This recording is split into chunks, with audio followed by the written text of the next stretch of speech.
First of all, what is consumerism and how is it related to culture? Culture, to be clear, is the sum of all the social processes that define our reality, that make the artificial or the human-constructed seem natural. So the sum of every YouTube video you watch, every Facebook update, every teacher's guidance, every parent's lesson, every TV program, this creates our cultural reality. And more, our cultures are centered on consumerism. This idea, this paradigm, if you will, that success is dependent on increasing levels of consumption, that our well-being depends on ever higher levels of consumption. And that is at the core of more and more cultures. And unfortunately, of course, that is incredibly unsustainable or impossible on a planet with limits. You wrote, if humans are to thrive as a species long into the future, institutions will have to be fundamentally oriented on sustainability. What is sustainability and why is it important to the human race? Sustainability, at its simplest, means living within the limits of the planet. If we continue to consume at the level we're doing, we are undermining the ecological services that we depend on. So in 2005, the Millennium Ecosystem Assessment actually found that nearly 2/3 of our ecosystem services that we depend on are being undermined or being used unsustainably.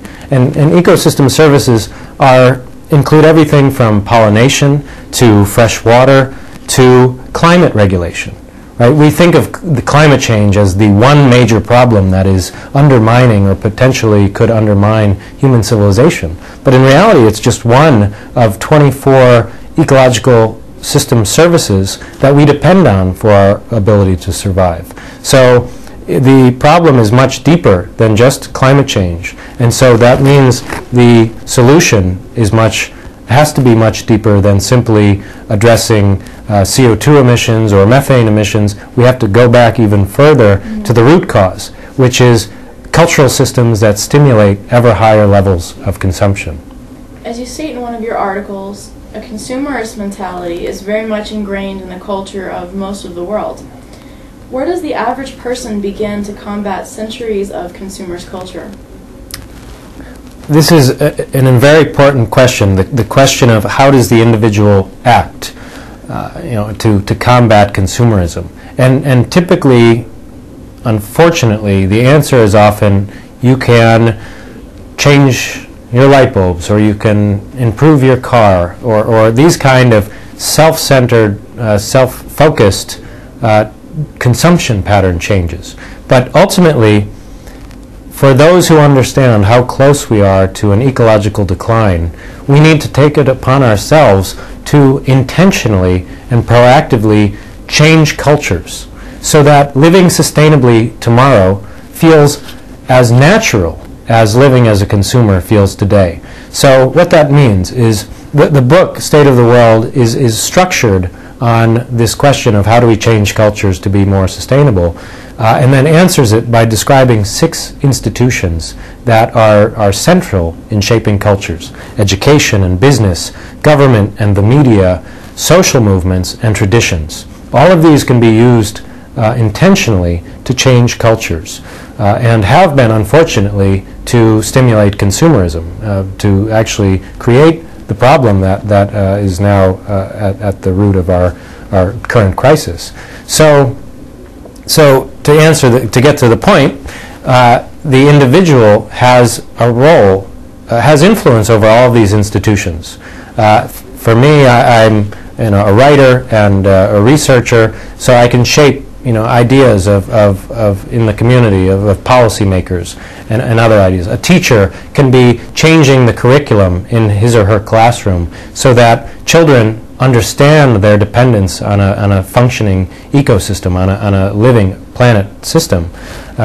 Policymakers can use both subtle and stronger tactics, like changing policy to make the natural default setting sustainability, right? An urban planner can add number of bike lanes and reduce parking so that it becomes more difficult to drive and easier to use sustainable transportation tools. So you name it. A filmmaker can obviously incorporate themes of sustainability into their movies, or priests can preach on the importance of living low consumption lifestyles, and reflect Jesus' teachings and so on.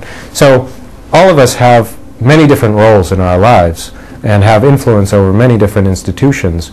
And so beyond just changing our own consumption habits, we have to use the institutions we have influence over. In your opinion, have a lot of important figureheads already taken on the role of promoting sustainability? Have a lot of important figureheads taken on the role of sustainability. Unfortunately, my definition of a lot is probably different than yours, so no is the answer to that question. I think really the scope of this change that we need is so great that, and so much beyond where our cultural comfort zone is. We still are in a belief, we're in a cultural system that understands growth as a good thing. In America, we believe that economic growth will solve economic and social problems, even though in reality it's undermining our long-term security. So there are some important examples of people who have become strong advocates of sustainability and become kind of role models of it. But of course we'll need more and more of these to really become role models and actually spread this set of ideas even more effectively. What do you hope to accomplish during your time in Spain? I hope to communicate while in Spain with the Spanish people, and happens to be Americans watching this embassy video, and everyone else that I come into contact, the importance of spreading a culture of sustainability. This message in State of the World 2010 is in a sense a niche message, right? Because it's not only saying that the environment the environment is declining and we need to go on with our daily lives, but with fluorescent light bulbs and hybrid cars. It's saying if you recognize just how much the environment is declining and how much our security is at risk and our long-term ability to thrive as a species is dependent on a functioning Earth system, we need to act in all ways that we have potential influence in to really change the culture, to transform the culture so that it becomes as natural to live sustainably as a consumer, living as a consumer feels today. So if I can get that message across while in Spain, I will be very happy. Great. Well, thank you very much for your time. My Good pleasure. luck with the rest of your trip. Thanks.